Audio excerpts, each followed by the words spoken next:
One of the cornerstones of the ancient astronaut theory, as told in Zecharia Sitchin's Earth Chronicles, is that the Anunnaki ancient aliens came to Earth in search of gold. However, this doesn't explain why the Anunnaki needed gold in the first place. Secondly, why, as a technologically advanced civilization, didn't they just manufacture the gold or harbor it from asteroids instead of mining it on Earth, resulting in the need to manipulate hominid DNA to create a slave species of human miners, rather than building robots or using AI? These are all legitimate questions, and they demand a response. Why did the Anunnaki need gold in the first place? Well, according to Sumerian texts, the Anunnaki came from the planet Nibiru. Nibiru's atmosphere was deteriorating, breaking down, and a possible solution to the problem may have been to suspend gold particles in Nibiru's atmosphere in order to repair it by adding a new layer of fine gold particles. This would be quite similar to our own science of geoengineering and may also mirror other processes for planetary atmospheric manipulation that we now contemplate, such as the atmospheric manipulation that would be required for the successful terraforming of Mars.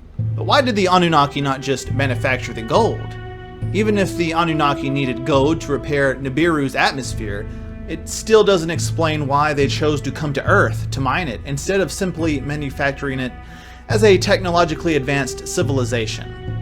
Now, there is no clear answer to this question, but one of the many possibilities that can be considered is that manufacturing may not have produced the required amounts, and it was preferable to work with natural deposits, even if they were off-planet.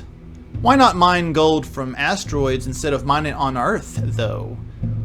Whilst gold can be found in asteroids, once again it seems possible that the amounts may not have been sufficient. It's also possible that the Anunnaki did actually mine asteroids for gold, as this possibility is not excluded by the Sumerian accounts. It seems that mining on Earth was the best course of action because Earth was a singular destination with vast quantities of gold, coupled with an atmosphere and gravity which permitted the setup of mechanized mining rigs that could be operated for a considerable length of time in an inhabitable environment.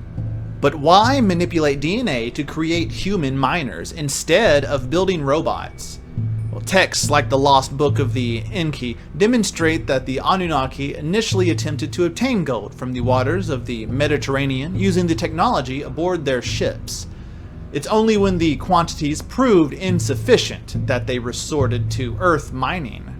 According to the Sumerian texts, the gold mining was initially carried out by a group of Anunnaki called the Igigi. It's been suggested that the Igigi may have been androids, but there is no proof of this. Nevertheless, it's only when the Igigi revolted, due to the demanding nature of the work, that the decision was made to create a primitive worker using the hominid genes of Homo erectus and fusing them with Anunnaki DNA, so the new worker could be intelligent enough to understand instructions from the Anunnaki. So it's clear that the Anunnaki did not arrive on Earth with the intention of creating the primitive worker. It was an unexpected development after the rebellion of the Igigi, who themselves may have been some form of advanced AI android.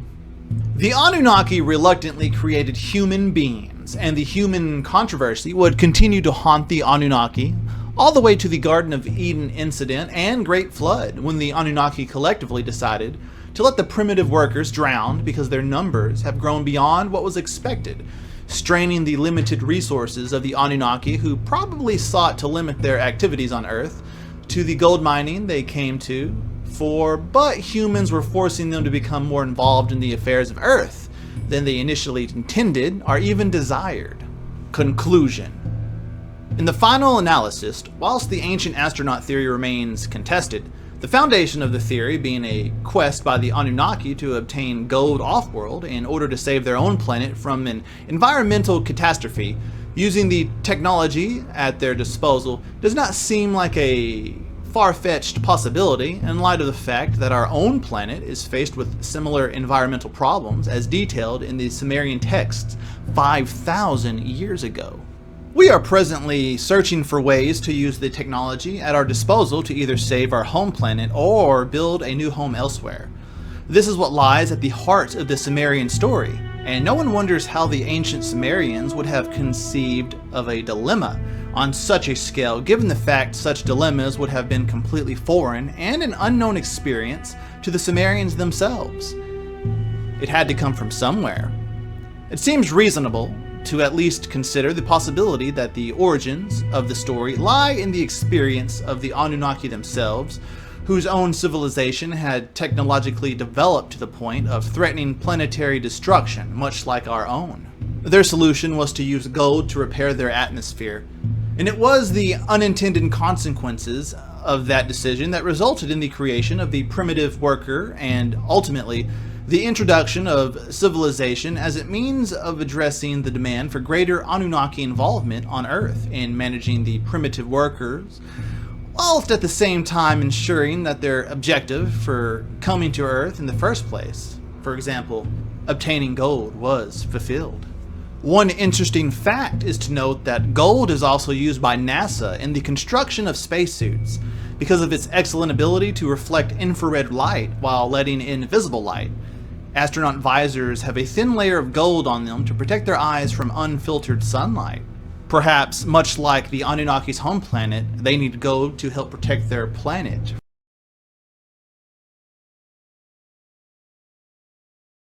It is believed by many that approximately 445,000 years ago, ancient astronauts from another planet in the cosmos landed on Earth looking for gold. The ancient Sumerians assert that they extracted their knowledge of the distant past from the teachings and writings of the Anunnaki. But why did the Anunnaki leave Earth? Enduring mystery about why the Anunnaki leave Earth. What was the reason for their departure from Earth?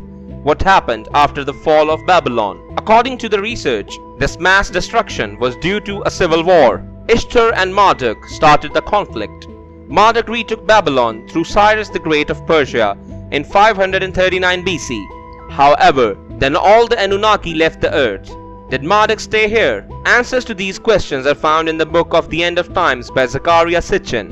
According to his book, everything begins when the Second Pyramid War took place between the two different clans, the Anunnaki Civil War, clans of Enki versus clans of Enlil. It was the civil war caused by Inanna Ishtar, who wanted to control Africa and Egypt, which led to the Anunnaki to leave Earth. Inanna also wanted to further develop her governorate in India, so she had stolen ME templates with engineering skills. Marduk was disadvantaged and decided to build the city of Babylon and the Tower of Babel in order to reach the heavens. However, Enlil caused the confusion of language among the builders. That's when the Second Pyramid War broke out, with the nuclear weapons destroying Sumer and the Sinai Peninsula spaceport. The city of Babylon escaped being attacked by the bombs and was able to develop under the dominance of one. With that dominion, all the kings of Babylon were obliged to worship Marduk. The Enuma Elish was directed to enhance it. Enlil's clan withdrew in defeat, abandoning certain important temples. Later, the cult of Marduk was displaced by that of the god Sin, due to the machinations of the high priestess of Sin, who brought her son Nabonidus to the throne of Babylon in 556 BC, taking Babylon back in honor of Marduk. Despite this, Marduk made a pact with Cyrus, the Great of Persia, to conquer Babylon in honor of the god. The conquest appears in the Cyrus cylinder, and it was the fall of Babylon. According to Zecharia Sitchin, the Anunnaki left Earth in two separate groups.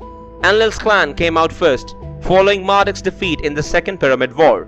The second exodus was more complete, as clans of both Enki and Enlil left after the taking of Babylon. The End of Time stipulates that all the gods left in ships from spaceports in America. According to the official story, the Sitchin narrative is not true.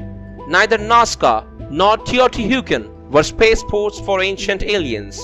Still, archaeologists have discovered very little about the fate of Sumerian gods after Babylon and Assyria. A piece of crucial related information is in writings of the Hurrian and Hittite civilizations. They said that the Anunnaki were banished to the underworld by the new gods, such as Tarhun, Ariniti, and Aas. that is Enki himself. So this alternate history of Sitchin is controversial. However, the researcher provides many logical connections of important points between historical sites, historical events, and mythology. If you enjoy this video and want to see more like it, please consider subscribing to us and hitting the like button. Feel free to write a comment below and suggest which theory you want to see next. If you'd like to further support this channel, please consider joining. Our membership link will be found in the description box below.